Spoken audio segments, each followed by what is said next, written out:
Welcome to another episode of Building Brilliance Book Club, a book club focused on reading and working to make agents a better agents. I'm here with my host, Javada Hill. I am Brian Wilson, and today's book that we are reading is Psycho-Cybernetics by Maxwell Maltz.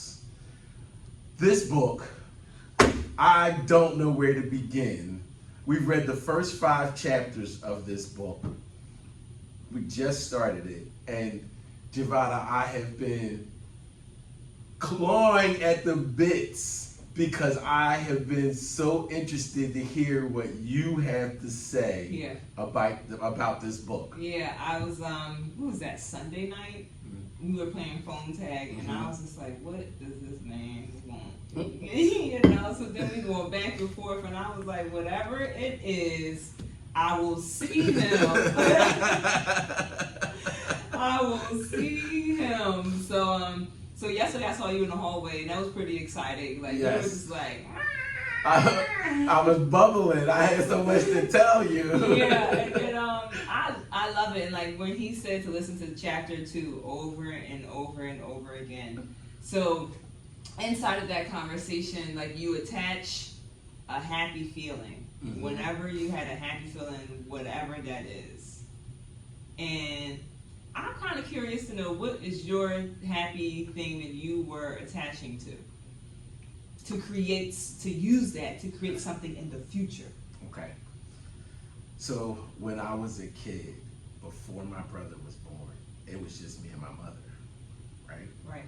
And as a kid, at that time, my only quest was to make my mother smile, to keep her happy.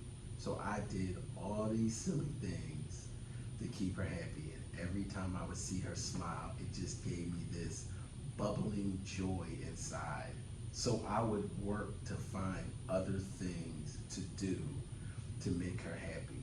I remember one time in particular, I did this dance for her with her hat on, and she took pictures of me dancing for her with her hat on. Right. And that feeling of just making her happy was everything to me. You know what I mean? She was my whole world. Right. I was like 2. Right. You know, and I was the baby. I was the firstborn. So I'm surrounded by all these women who did nothing but love on me. So I didn't know any other feeling except these 3 women, my mother, my aunt, and my grandmother, doting on me.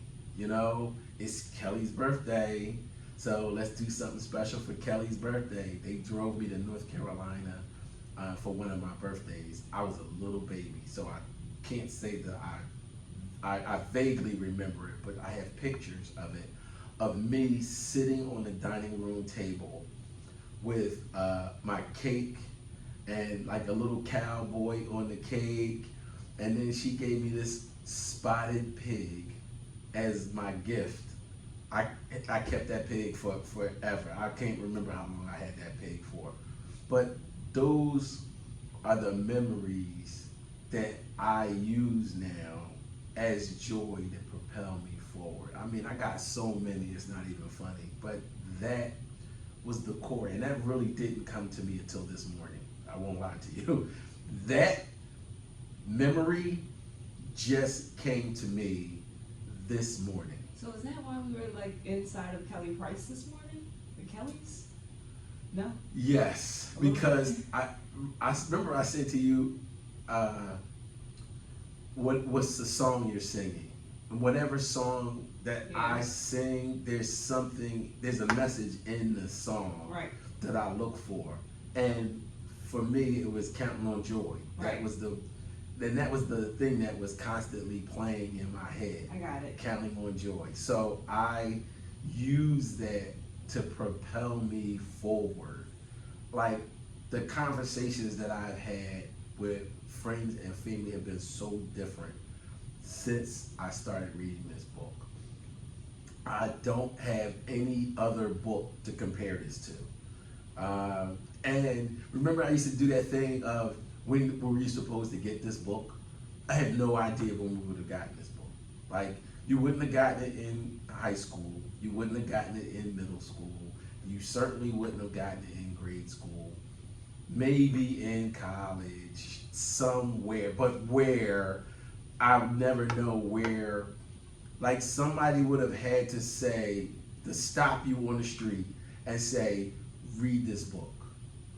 Do you know what I mean? Like, Yeah. something would have had to happen in your life. I think about key points in my life where something was said to me, a message was delivered to me in some way, shape, or form by somebody that ignited something else. A perfect example was Japanese. I was at Temple and I had a deficiency in Spanish because in high school I used to hooky. I hookied a lot. Like, I hooky so much my Spanish teacher didn't even know who I was. Don't even ask me how I graduated. But when I got to Temple, Temple was like, oh, you have a deficiency in Spanish. I was like, well, what does that mean? They were like, well, you gotta go back to high school and then take high school Spanish. You've gotta pass it. Then you gotta come and take a test with us for Spanish. And then we'll let you in the Spanish too. I was like, that's ridiculous. I'm not doing that.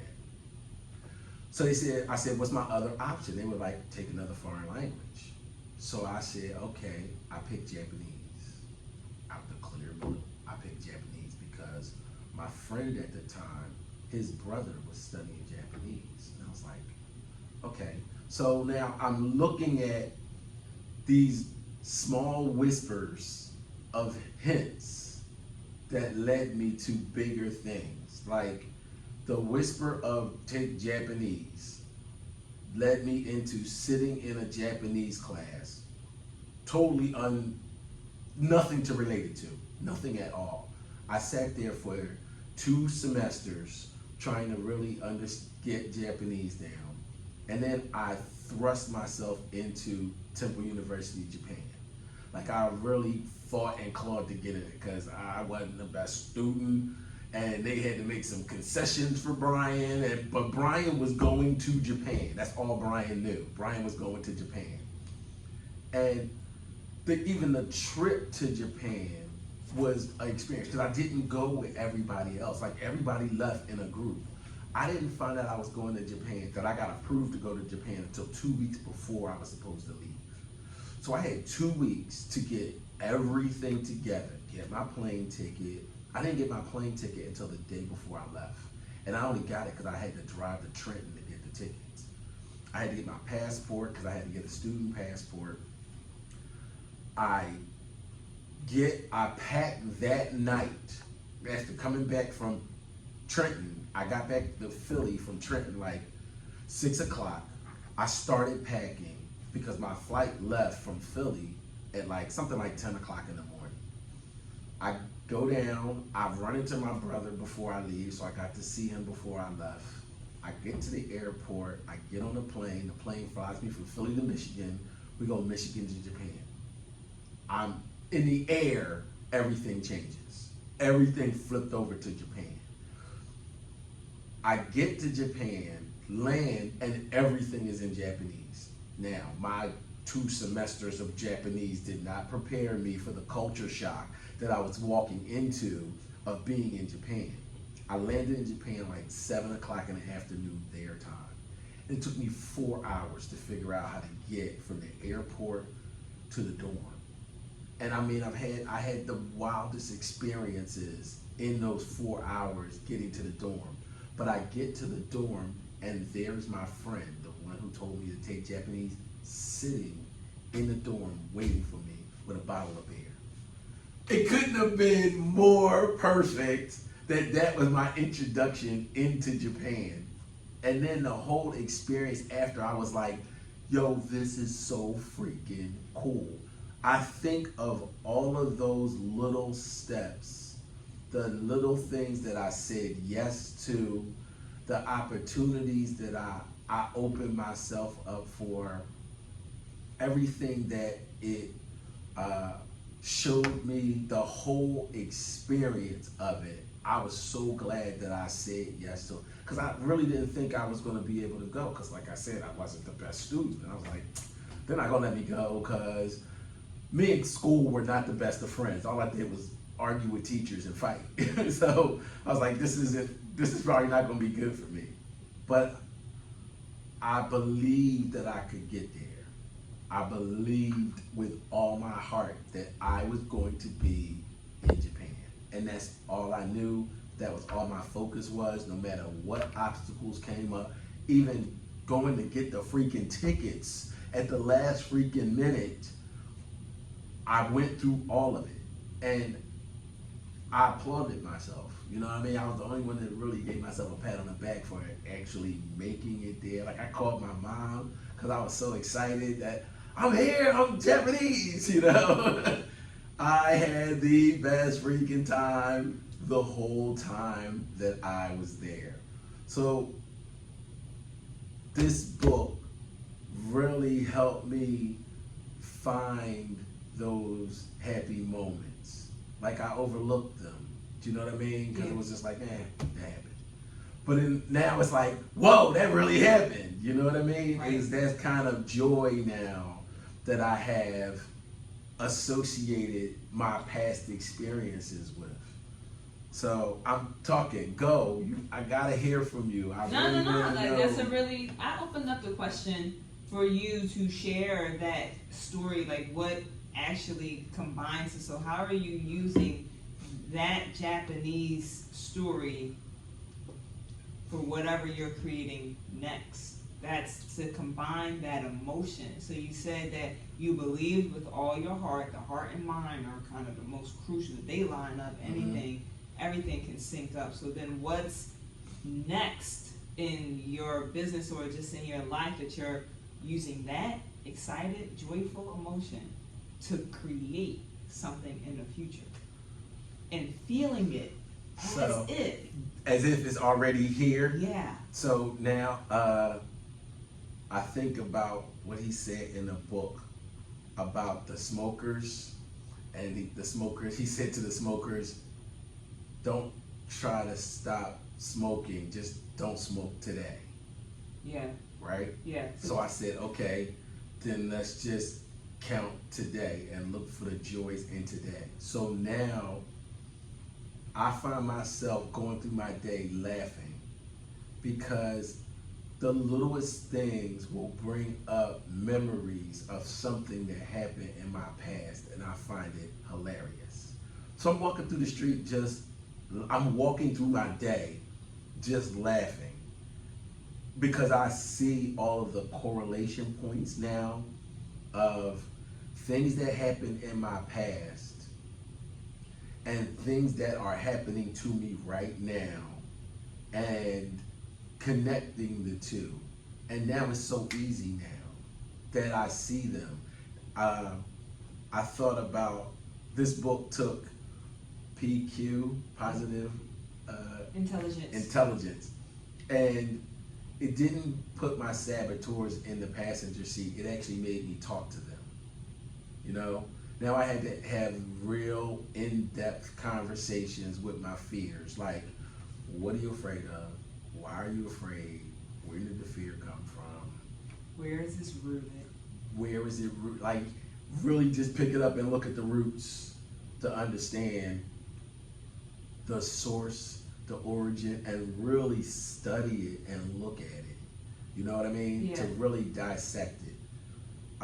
So now I've taken this book and what was the other book? The Obstacle is the Way, and used The Obstacle is the Way, the fears of the obstacle, and now I'm literally going through them. Like, all of them. I think about, what was the thing that I really loved growing up? It was being a businessman and writing. My mother was a writer. My mother is, still to this day, a writer. My mother has books. Like, she's unpublished. And I think that's a loss to the world, because my mother is such an eloquent writer and speaker. She's, if you ever have an opportunity to see her, it's just like, oh my God, just, she is a great orator. And she has so much to say, like, my mother should be a pastor, but I think there are her own fears that are probably blocking her and preventing her from going there. But it does not stop her from writing. It doesn't stop her from getting up and being a public speaker. I mirror that. I mimic her and the things that I know she's passionate about. I adopted some of her passions. I hid them because somebody said to me once, one of my family members said to me, "You're just like your mother." And I thought that was a negative. And I was like, the way they said it, it was like a dagger. And I took it that way. So I worked hard not to be like my mother. Do you know what I mean? And I was like, well, that's stupid. What's wrong with mom? Mom is great. Mom is exceptional. So I found all of that in this book. Like, we should have read this first. Nah, I think that it totally takes something. What I'm getting is relax inside of whatever you're creating. And I hear like Brene Brown, like, don't shame or guilt whatever is there. And you're sharing, like, I heard like something to prove, little baby, something to prove. Like you said, your mom's a writer and stuff, but she doesn't share it with the world. So then it's like, you're an orator and a great speaker. So you're like, oh, I'm going to share with the world. And then whoever said that, like, you just like your mom, you kind of was like, it seems as if, I'm not putting this in your space and saying that's just what's up, but it seems as if you're like, oh, I'm not just like my mom, I'm going to put myself out there. Right. And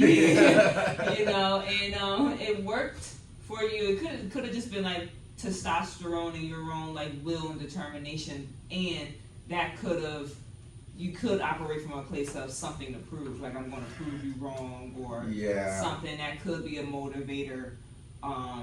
That could be a motivator there. That's what I heard, and you can use that wherever. Like someone, use it wherever. You can use that wherever and call forth that energy to do whatever.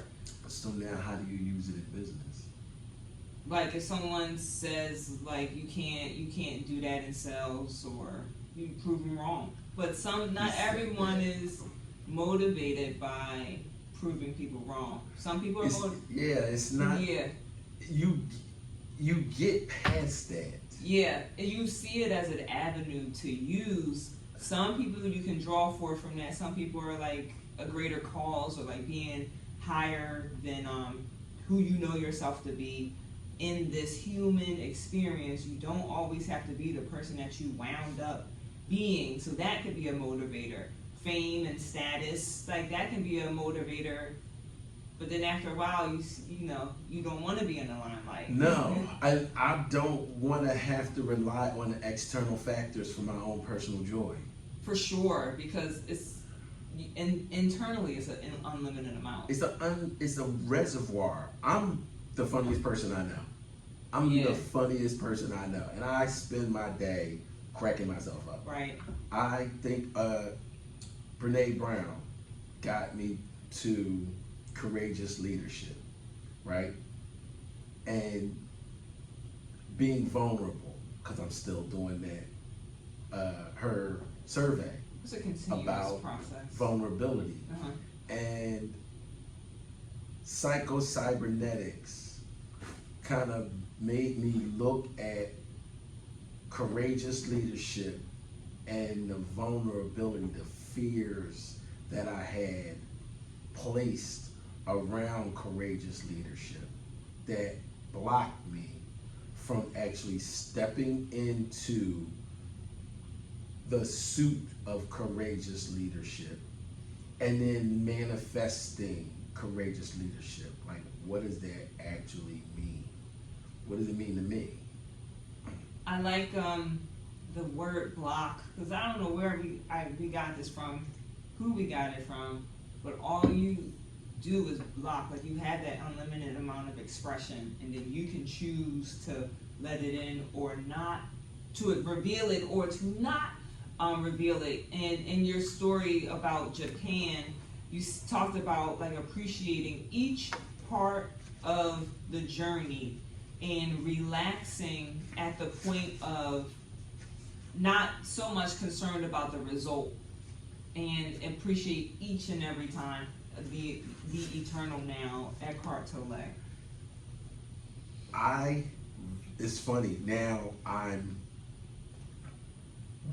journaling my day now. So now it's not just notes of conversations with clients, it's things that happen within my day. It's happy points that happen within my day. And I'm using like icons. Like, it might not be a whole written sentence, this happened to Brian today. It might be an icon, a funny picture, or something that I put in my notes. So now this book has extended beyond notes from book club. It's the life of Brian. And you sound like you went into the observer mode and looking at yourself outside of yourself. Like stepping outside of your identity and then watching how you operate so you can project. Like, you know, meditation, you sit there in the beginning of the day and you project, this is how I want to go, and see yourself smiling throughout different points of the day. And I like it because, you know, like some of the conversations is going from like 3D to 5D, and you step back, like you're on a planet in the middle of outer space with 8 billion other people. It's just me. Like, yeah. come on, like, zoom out. Like, and then you said around your being happy and joyful, and that's where you're supposed, that's where you're supposed to be. Power versus force, the whoa! Did you like that? Oh yes, because you did that. The consciousness scale, the highest consciousness scale was enlightenment. You know, we're not operating inside of anger or shame or guilt. We're moving up the scale in that worldview. That worldview was like God view or something like that. I was going to send it in a group chat. But power versus force. Zoom in, zoom out, go. He said, and I wrote this note down. It said, I got a bunch of notes in here. Hold on to your deeply held beliefs about yourself. Like, at the sub level, you know, remember that picture of the ice that sticks up above the water? Yeah. And then there's so much mass so much stuff below. that you don't see.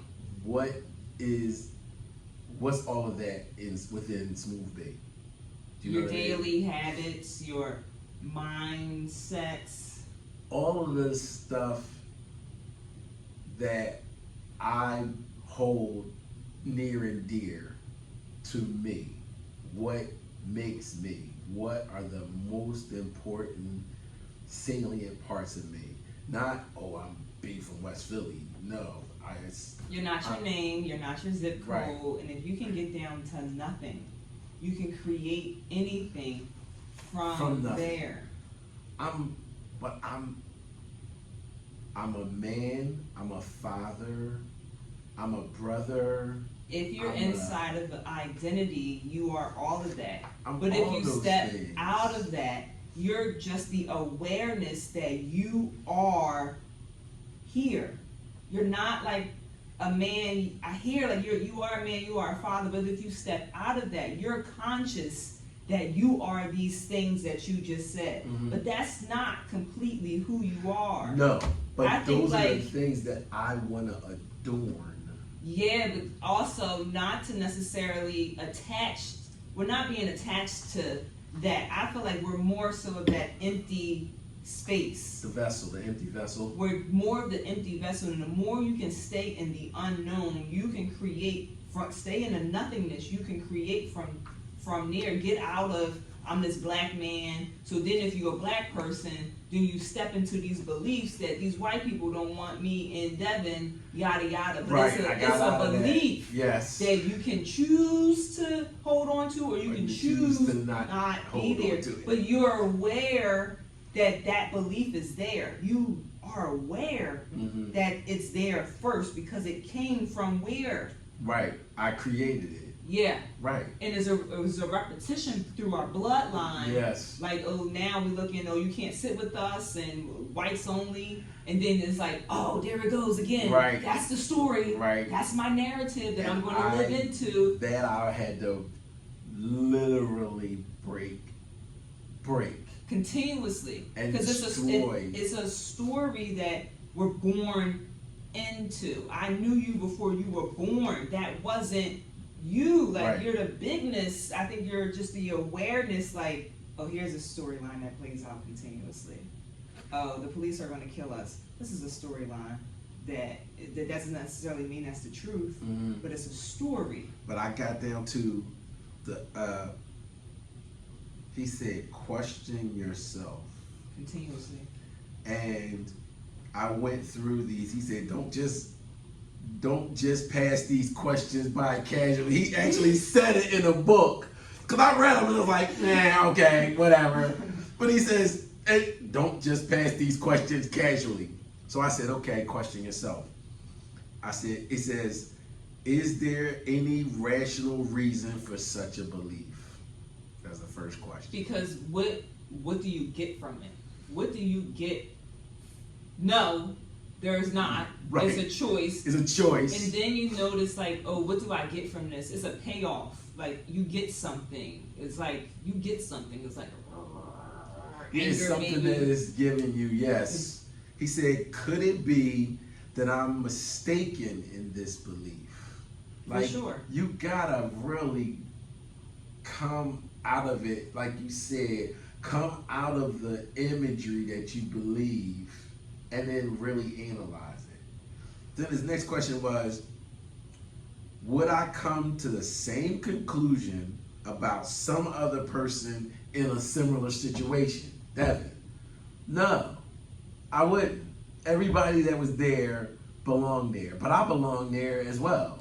Yeah. Do you know what I mean? But Yeah. I had created this story that I didn't belong there, and then I filled the story with all this negativity. And then the body keeps the score. Yes. The body is like putting the just force field up. So I was aware of that. I was really aware that that's where I was, and I really forced myself to be something different because I knew I had the ability to. Well, we could say what he's Psycho-Cybernetics is saying. I hear force, power versus force. I think Maxwell would say that we should relax inside of the space. He did say relax inside of the space. Because you forcing, you trying to do Well, something. We're not supposed I had to. to break that off though, We're because it was relaxed, like it was on me. It was Yeah. calcified Yeah. on me to the point where I was like frozen by the thought and the concept. And this wasn't the last time that I was at the Yeah. office. This was one of the first times that I went to the office. Right. And I was like, you have to get that off of you. You really have to break that. I tell myself, well, it's like, you can use it. People love me. People love me. They love me. They love me. They love me. Business, my clients love me. My clients love me. And it's sometimes like you notice like you want to put up that shield for whatever reason. Get rid of the shield. What did you say? What did you just say? You said relax it Yeah. and come from nothingness. You don't need that shield. Yeah, Is that what you because said? Shut up. Like, is that what I just heard? Let's replay that back on the audio, Chuck. Yeah, no, you're supposed to relax. You're supposed to relax and be calm in this space because there's nothing to fear. So I made a bunch of notes that I am not going to read. He said, there is no plan B.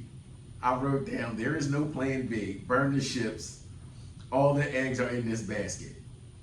This is the best path People love the entrepreneurial path. They say that the American dream is not home ownership, but it's entrepreneurship. The 5 strategies to master something that David is to. The American dream is not home ownership, it's entrepreneurship. And through entrepreneurship, you discover these books because it's mainly majority mindset and rediscovering it really is. yourself. So like not just entrepreneurs, they rethink and go rich and Rich Dad Poor Dad, because they're like, something is going on here. Like I can be not so much more, but you got so much inside of you that you can express or block, for whatever beliefs that you're living inside of in that paradigm or that mindset. But this is the best path. You get these books because we're on this on this journey. This is a true journey. This self-actualization journey to be the I am that I am. To represent that God view power through you. You do not understand the power that I represent. Lift up your heads, all ye gates. He said, act as though it was impossible to fail. That is like, I don't know, like a part of that is a little scary from the point of view. What's that fear? Let's analyze that. Yeah, like from the point of view of who I've been practicing. I've been practicing this identity for a period of time. And act as if like you weren't going to fail. What would you create? What would you create inside of that? Acting if it was impossible to fail? Yeah. Okay, so it's beyond the realtor now. For sure, because you're greater than the realtor. You're greater than your occupation. Yes, it's beyond that realtor that I used to define when we were sitting in the other room. Yeah. It's bigger than that. I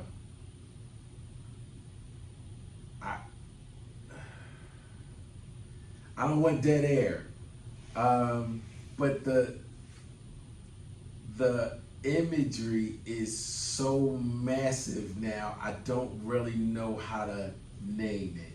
So I read something the other day. It was like a fear of being engulfed, like you better lose yourself in the music, and like you being taken over so much by a higher power that you lose yourself. But who are yourself? Because that's what we broke off. That's what we hewed off anyway. Yeah. Is the story of who we created that we were. Right. So we broke that up. That's no longer present. So now, who are you? He said, I wrote down, concentrate on what you want.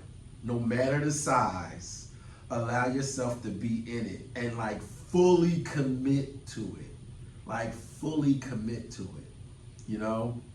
I like when people, like, a motivator for me is cause. I guess I want to say cause in a matter, like cause. I like speaking, like the 5 love languages is like words of affirmation, physical touch, yada, yada, yada, gifts. I like the words of affirmation.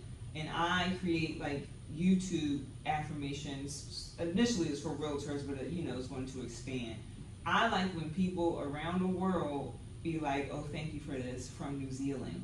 Or like, I was like, wow, you listening to my voice? Wow. Like, that makes me feel like, you listening to my voice? Right. Oh, you all the way over me. here? Me? In India? Little old me. And then like, you asking me to create videos for this? I'm like, oh, that's pretty cool. Like that I noticed lights me up.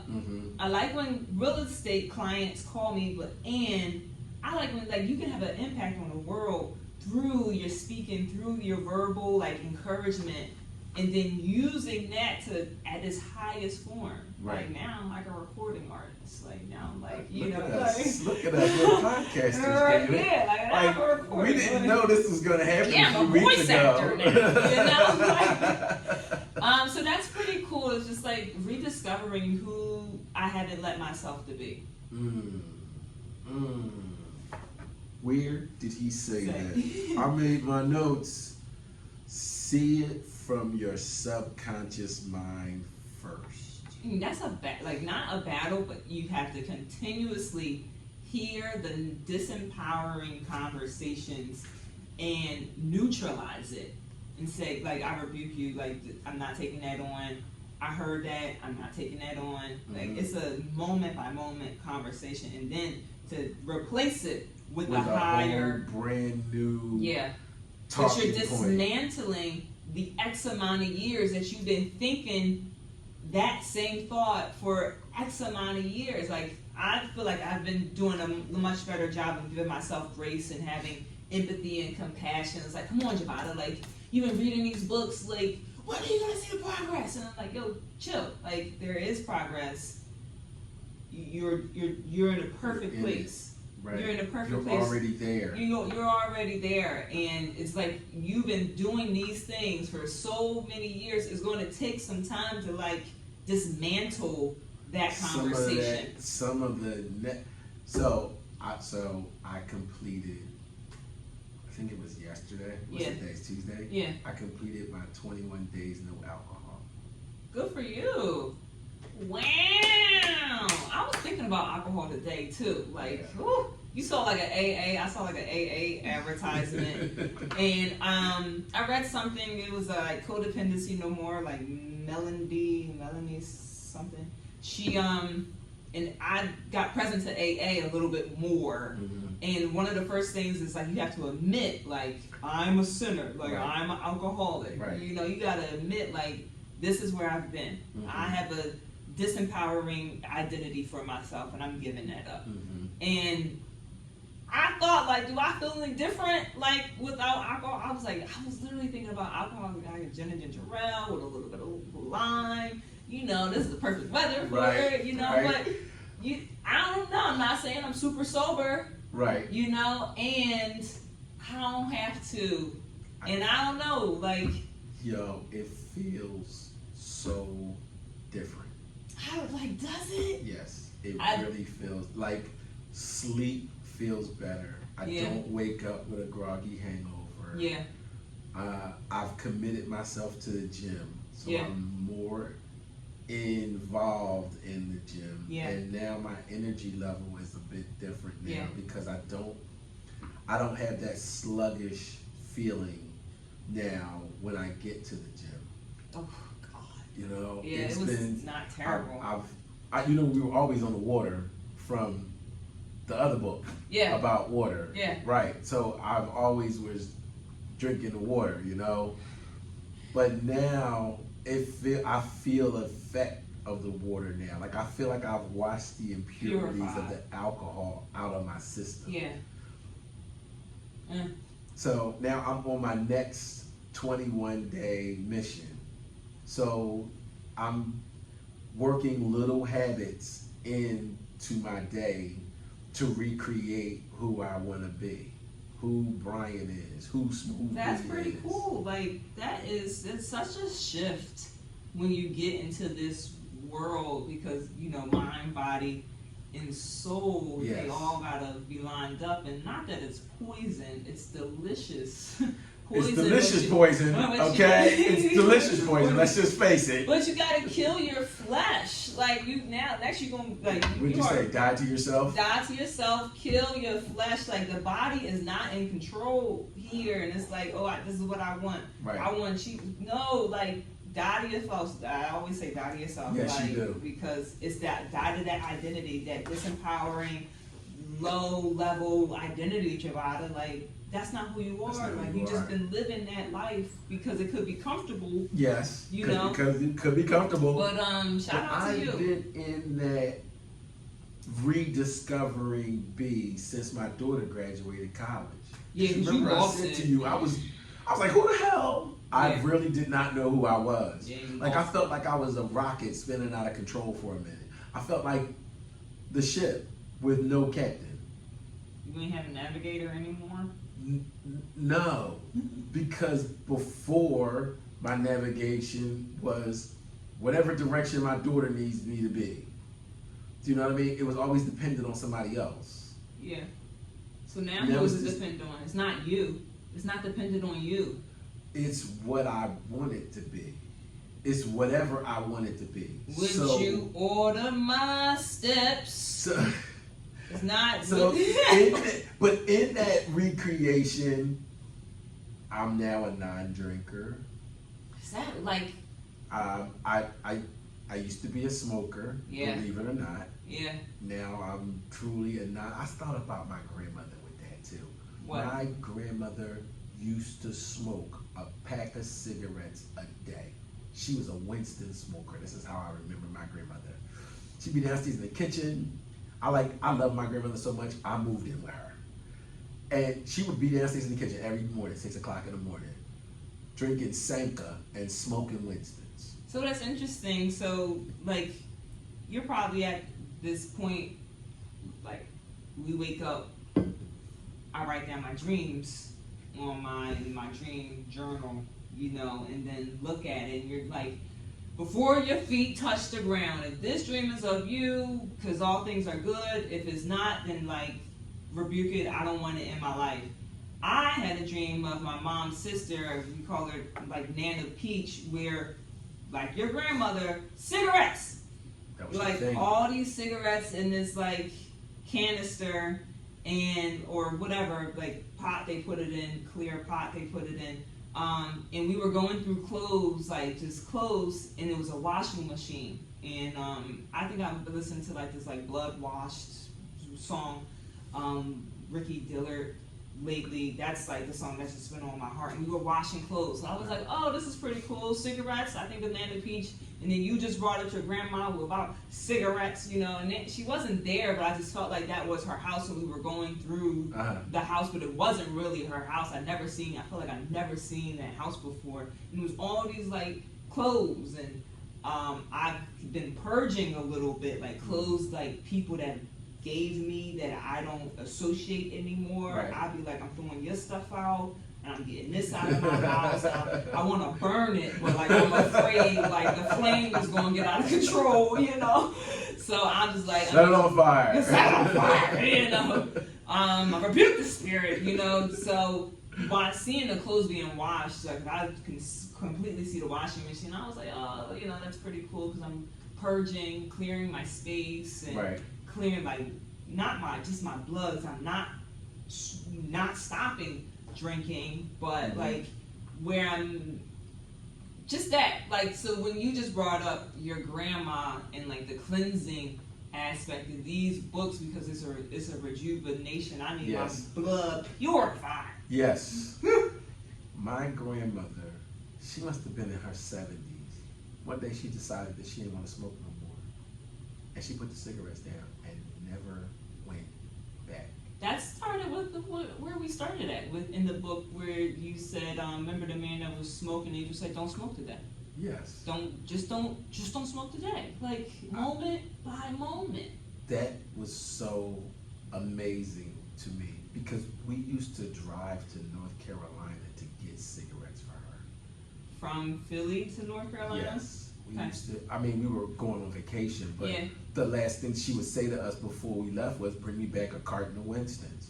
So we would bring back 2 cartons of Winston. That was part of our trip of going down to North Carolina. Such a powerful decision because like you're breaking a habit cold turkey. And then you gotta let your body go through whatever the body is gonna go through. And you know, like you're thinking about her mindset though, because it was when you're so definitive. Amazing to me to watch her just say, I'm not a smoker anymore. And I still have her ashtray at my house. Ashtray, that's I still have her ashtray. It's at my house right now today, both of them. But to see her train her mind to say, I'm not a smoker anymore. I'm a free man. And she was in her 70s. Yeah, that's so powerful. Like, she was old. I think she was older than that, honestly, when she decided to stop smoking. Because I was in high school. Like, I had just gotten out of high school. It's a declaration from nothing. It's powerful, and then that's what we can do. Declare over your life. Like, just be. Yeah. You know what I mean? Yeah. Not tomorrow I'm going to start, or You have to start Because from that, now. because in that side of that world, what is it, Einstein? Time is an illusion. You think that there's a Monday, Wednesday, 12 o'clock. Where in the world? Like, that doesn't exist. It doesn't exist. It doesn't exist. So then what did if you say? What did that thing say? Time is a construct? Yeah, Yes. then you live inside of that construct just to relate. You living in the clock. Of course. The construct. Yeah, like then you live inside of that world, but zoom in, zoom out. Like if you're in the galaxy, you don't have that construct. No. And then you get back to like Eckhart Tolle, realizing the power of now, the power of now, and just counted on joy, right? Right. Now, Look at you. because that's how we started the day. That's how we started this day. Counted on joy. That's gonna be all day, girl. And then It's gonna be all day. it says like wait with joy and expectancy and anticipation that good things are coming for you, because that is the will, compared to the mind takes negative, like like this, not the saboteur, but I like how you said earlier where you're becoming friends with, like, chill out buddy, like the saboteur, like I got you, you're okay. And then I think it said something around 80% of our thoughts are negative. Then I thought of the 80-20 rule. Make that positive thought prevalent, the dominant thought. And really, if you can stay in this moment, because if you go into the future, it's anxiety, like it can be fear. It's a bunch of questions. In the past, you're like regretting, why did I send that email? Why did I say this? What's happening right now? Yeah. I'm sitting here and I'm safe and it's fine. Whatever is happening out, I don't know. I gotta be right here. And in this moment, I have perfect peace. So it's quarter of, and you know what we do at this point in the book club. At this point in the book club, we compare and contrast the current book that we're reading with another book that we've read in the past. So, I'm gonna let you start. I'm thinking 48 Laws of Power. That's just kind of what's been shuffling through my mindset lately. I love how the book is like psycho, because you're a little psychotic. A little psychotic. I have to look into what cybernetics mean. It was like the study of robots or something like that. He said it in the back of the book. He said it about a little man on a ship.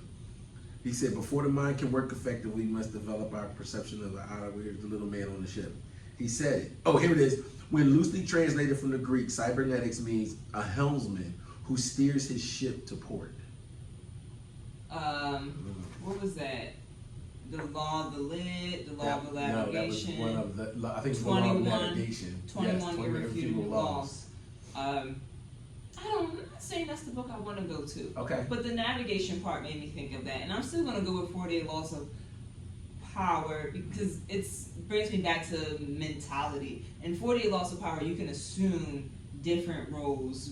Play the sucker to catch a sucker. You're assuming that the other person, you want them to think that they know more to you, so you can get them. Never outshine the master, law number 1. You're making people think that you're not outshining them. So in this, you're making yourself think that I'm the highest person here. People love me. People want me to be here. Right. Like, and instead of doing the work on the outside, not manipulating your external factors, you're kind of manipulating the thoughts that don't work anymore. So, I thank you for sharing that, because I didn't put those two together. I put together power versus force. Yeah. And I thought about the power of my imagination. Ooh, that's really good. Versus the force and effort that I use to try to will something to happen. Right. And how the dichotomy of the two don't work. They don't, because you're saying that it's not real. if you feel like you gotta force it, it's not real. Right. And I've always said that, even about relationships. Yeah. Either it happens or it doesn't happen. Right. Either we rolling or we not rolling. I'm Right. pretty much a black and white type of guy. Right. So the power of my own imagination has been the central theme for me from this book. And now I go back to when I was a kid, and some of the things that I used to come up with, some of the ideas that I used to come up with, I mean, they would just, for me, literally come from thin air. You know, because I was where thinking, else do they come from? Where else do they come from? But I always was thinking of things to make my mother happy, make her smile. So any things that I came up with, that was the driving force for me, was to make her smile. So it wasn't me forcing that interaction. It was me using my imagination to come up with a different way to adorn myself to her. So Psycho-Cybernetics, the first 5 chapters of this book, really allowed me, it gave me the freedom and opportunity to focus on my own imagination, my own imaginatory skills, my comedic inside, because I'm the funniest person that I know. And you're the only one out here. It's like, just I. Yeah, it's just you, and everyone else is just playing their role inside of your life. You needed a co-host, so here I am. Yeah, right. Whatever.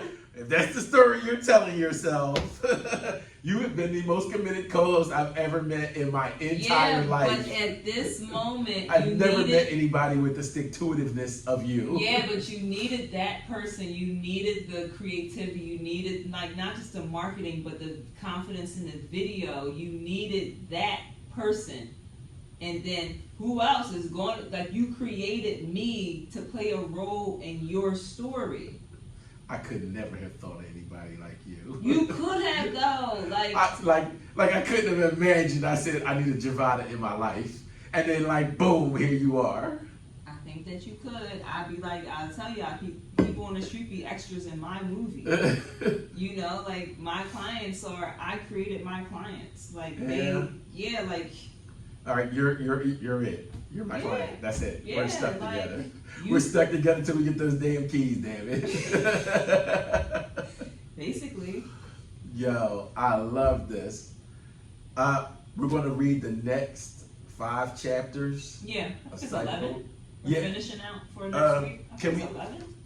I don't know if we can finish it. It's 15 chapters. Wow. Okay. So yeah, let's just keep 5. it. Yeah. I thought okay. Yeah, and then that'll get us through Cyber-Cybernetics. Mm-hmm. I really appreciate you guys. If you are interested in being a part of the book club and the conversation, send me an email to briank.wilson@foxroach.com. I'll send you the link to the book club app where you can see a list of all of the other books that we have read. We're still going to do that overview of all of our best books For sure. from book club. So look for that. Mm-hmm. Also look for my book coming out on ebook, the Yes You Can Real Estate Plan, where I help my clients in clearing up the process of home ownership. So those will be coming out in the near future, and I have another book that I'm working on, which I'll keep quiet at this particular point, but I will share in the near future. Thank you, Javada. I truly appreciate you. I truly appreciate you being a part of this book club and making it what it is and what it has been and what it will be. And I'm looking forward to everything that we're going to create with this in the future. Thank you. Goodbye. See ya.